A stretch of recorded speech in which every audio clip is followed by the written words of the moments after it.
तुझेच मी गीत गात आहे या मालिकेच्या आजच्या भागामध्ये आज आपण बघणार आहोत स्वराज मल्हारला सर्व हकीकत सांगत असतो की कशा प्रकारे ड्रायव्हर काकांनी निरंजन काकांना खाली उतरवलं आणि गाडी नंतरून पळून नेली आणि मग नंतरून स्वराजला चक्कर आली। गुरुजी, जेव्हा मी डोळे उघडले तेव्हा मी जंगलातच होतो। मला काहीही कळत नव्हतं कुठं जावं कुठं नाही। मला हेही कळायला कुठे काही चान्स नव्हता की मी कुठे आलोय। आणि मग नंतर मला दाढीवाल्या काकांनी इथं आणलं। आता इकडे मोनिका देखील उठलेली असते, तिला देखील खूप राग येत असतो कारण की स्वराज पुन्हा आलेला असतो। आता इकडनं दाढीवाल्या काकाची एंट्री होते आणि नंतर तिथले कार्यक्रमाचे आयोजक सांगत असतात की हेच आपले एक चीफ गेस्ट शुभम ठाकूर। मल्हार त्यांना खूप थँक्यू बोलत असतो, नसता तर आमचा स्वराज आमच्यापर्यंत पोहोचलाच नसता, मोठे उपकार आहेत तुमचे। आता ते शुभम सर म्हणत असतात की उपकारासारखे मोठे शब्द वापरू नका मिस्टर कामत, एवढं काही मोठं केलं नाहीये मी, देवाच्या कृपेने वेळेत पोहोचलो ते एक बरं झालं।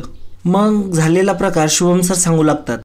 माफ करा मित्रांनो, पण जर तुम्ही चॅनलवर नवीन असाल किंवा अजूनही चॅनलला जर सबस्क्राईब केलं नसेल तर प्लीज सबस्क्राईब करा आणि बेल आयकॉनवरही क्लिक करा। स्टार प्रवाहावरील सर्व मालिका तुम्हाला आमच्या चॅनलवर बघायला मिळतील। धन्यवाद। स्वराज गाडीमध्ये बेशुद्ध पडलेला होता, त्याला उठवलं, त्याला जाग आली। त्याच्यानंतर स्वराज म्हणत होता की मला तुम्ही माझ्या गुरुजींपर्यंत पाठवलाल, मला माझ्या गुरुजींपाशी सोडाल तुम्ही। तेव्हा शुभम सर विचारतात गुरुजी? स्वराज सांगू लागतो की मल्हार कामत ते खूप मोठे गुरु आहेत, माझे गुरु आहेत। आज ना आमची स्पर्धा आहे, जर वेळेत नाही ना पोहोचलो तर ते लोक मला स्पर्धेच्या बाहेर काढतील, का तुम्ही मला पोहोचवाल ना माझ्या मल्हार गुरुजींकडे? आणि मग शुभम सर सांगतात की बाय द वे तुमच्या गुरु शिष्यांच्या जोडीला माझ्याकडून तुम्हाला खूप खूप शुभेच्छा। आता इकडे मोनिका तिच्या आईला बोलू लागते, ती म्हणत असते अगं आई तुला एक काम सोपवलं होतं ते सुद्धा तुला नीट करता आलं नाही। मग तेवढ्यातच मोनिकाला तिच्या डॅडचा फोन येतो। मग आयोजक चीफ गेस्टला त्यांच्या खुर्चीपाशी घेऊन जातात। मग सर्वजण स्वराजला जवळ घेतात, त्याला कवटाळतात, त्याची विचारपूस करतात आणि त्याच्यानंतर शुभमकर सरांचे देखील सर्वजण स्वागत करत असतात। त्यांना देखील म्हणतात, कार्यक्रमाचे मुख्य जज देखील म्हणतात की तुम्ही एका मोठ्या गायकाला घेऊन आलात, हे कार्यक्रमासाठी खूपच चांगलं झालं। आणि मग कार्यक्रमाला सुरुवात करण्यासाठी शुभमकर सांगतात। आता मोनिका येऊन पालकांना सांगत असते की ऍडमिट कार्डचा हा फॉर्म तुम्ही नीट वाचलाच नाहीये, नाहीतर आतापर्यंत स्वराज कधीच डिस्क्वालिफाय झाला असता। या कॉन्टेस्टंटच्या ऍडमिट कार्ड मध्ये दिलेलं आहे कुठलाही कंटेस्टंट त्याच्या पर्सनल रिझन मुळे जर लेट झाला तर तो डिस्क्वालिफाय करण्यात येईल, असे रूल आहे त्याचे। तर इथं रूलचं कोणाला काही पडलंच नाहीये। मोनिका आता सर्वांना भडकवून देत असते। मोनिका सांगत असते एकीकडे तो गायब झाल्यामुळे त्याच्या वोट लिस्ट मध्ये खूप वाढ होत आहे आणि दुसरीकडे ऑर्गनायझर त्याला भाग घेऊ देत आहे। लोकांना देखील वाटू लागतं की मोनिका बरोबर बोलते। मोनिका आता बाकीच्या पालकांना कन्व्हिन्स करते आणि बाकीचे देखील ऐकतात। स्वराजला जर पार्ट घ्यायचा असेल तर त्याचे फक्त 30% मार्क्सच काउंट करायला पाहिजे असं ती सांगत असते आणि त्याचे पालक देखील हो म्हणतात। या कार्यक्रमाला सुरुवात होते आणि पुकारण्यात येतं की आता या कार्यक्रमाला सुरुवात होत आहे। गुरु शिष्य फेरीला देखील आता सुरुवात होणार असते आणि मग घोषणा केली जाते की आता गुरु शिष्याची फेरी सुरू होणार आहे। याच्यामध्ये गुरु व शिष्य दोघेही एका वेळी गाणं गातील आणि दुसऱ्या फेरीत सोलो परफॉर्मन्स असेल। मल्हार व स्वराजचं नाव घेऊन त्यांना पहिल्यांदा गाण्यासाठी बोलवलं जातं। मोनिका तिच्या आईला सांगत असते कॉम्पिटिशन सुरू व्हायच्या आधीच मी कसं स्वराजला डिस्क्वालिफाय करते ना, तू बघच। आता हा त्याचा फक्त पब्लिसिटी स्टंट होता, हे मी कसं जगाला पटवून देते ना, तू ते बघच। क्षमा इकडे निरंजनला म्हणत असते ही मोनिका नक्की काही ना काहीतरी मध्ये करणारच। आणि आता मल्हार व स्वराज गाणारच असतात, तेवढ्यातच स्पर्धा थांबवली जाते। आता स्पर्धकांचे पालक आलेले असतात, ते म्हणत असतात की स्वराज हा डिस्क्वालिफाय आहे। तर त्यावरती आयोजक म्हणतात की नाही, तो त्याने रूल तोडलेला नाही, तो हरवला होता। त्यावरती पालक म्हणतात की आम्हाला काय माहिती तो हरवला होता की कुठं लपून बसला होता, तुम्ही जर त्याला डिस्क्वालिफाय करणार नसाल तर आम्ही इथून निघून जाऊ। त्यावरती आयोजक सांगतात की तुमचं चॅनल सोबत ऍग्रीमेंट झाले, 3 वर्ष तुमचे मुलं दुसरं कुठेही स्पर्धा करू शकत नाही। पालक थोडेसे घाबरतात आणि ते म्हणतात की ठीक आहे, तुम्ही विचार करून सांगा, आम्ही देखील नंतर विचार करून सांगू। जजेस वरती येतात आणि एक घोषणा करतात की मल्हार जजेस सांगत असतात की आम्ही तिघांनी या स्पर्धेचे नियम पुन्हा एकदा वाचले आणि त्या नियमानुसार स्वराज या स्पर्धेतून बाद होत आहे।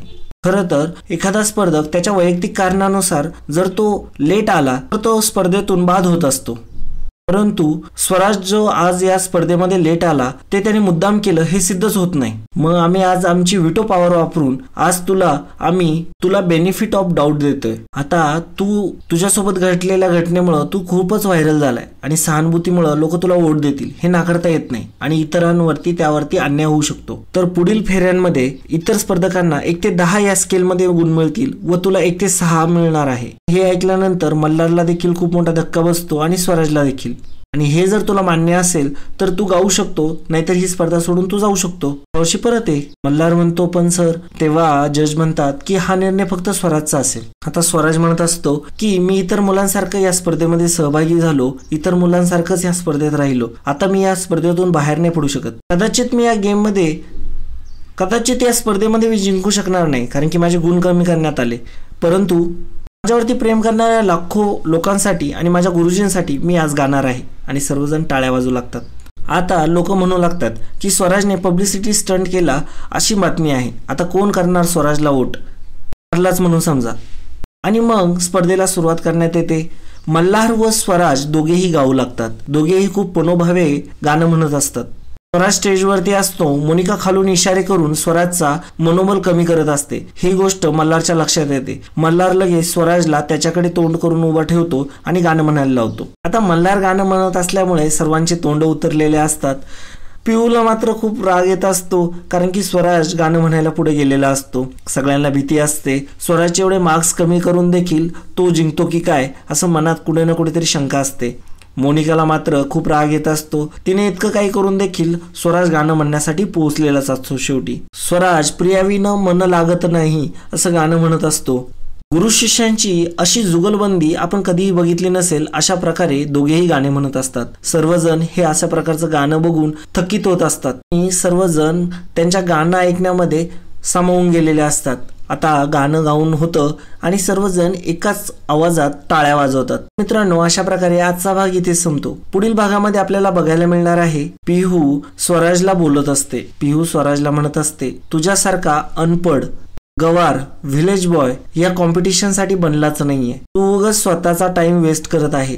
तुला इथं गाऊन काहीही भेटणार नाहीये. तुझ्यासारखा अनएज्युकेटेड व्हिलेज बॉय ही स्पर्धा कधी जिंकू शकणार नाही. तुझे होल मार्क्स ऑलरेडी कट झालेले आहेत, त्यामुळे तुझा गाऊन काही फायदा नाही आहे स्वराज, असं पिहू स्वराजला घाबरवण्यासाठी म्हणत असते. आता स्वराज मात्र तिचं म्हणणं काय मनावरती घेत नसतो. स्वराज म्हणत असतो, मी जिंकण्यासाठी गातच नाहीये पिहू, मी तर माझ्या गुरुजीसाठी आणि माझ्या आईसाठी गातोय. आणि स्वराजची ती स्माइल बघून पिहूला खूप राग येत असतो. पिहूचा खूप जळफळाट होत असतो आणि आता पिहूला भीती वाटत असते की स्वराज गाणार आणि स्वराज गाणं गायल्याने पिहूचे मार्क्स जर कमी आले तर पिहू हरणार. त्यामुळे पिहू स्वराजचं मनोबल पूर्ण कमी करण्याचा खूप प्रयत्न करत असते. तरी देखील पिहूला याच्यामध्ये यश येत नाही.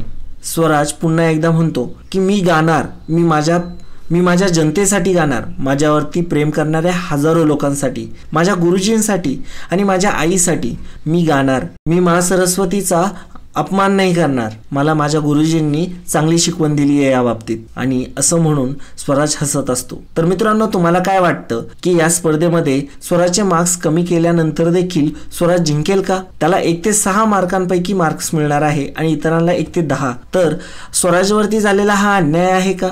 आणि जर हा अन्याय नसेल आणि जर हा स्वराजला 1 ते 6 पैकी मार्क्स मिळाले तर स्वराज खरंच ह्या स्पर्धेमध्ये जिंकू शकेल का? तर तुमचं मत कमेंटद्वारे आम्हाला नक्की कळवा. तर मित्रांनो, हा एपिसोड तुम्हाला कसा वाटला कमेंटद्वारे नक्की कळवा. जर व्हिडिओ आवडला असेल तर इतरांसोबत शेअर करायला अजिबात विसरू नका. आणि चॅनलला जर सबस्क्राईब केलं नसेल तर चॅनलला सबस्क्राईब करा, कारण की सबस्क्राईब करणं फ्री आहे.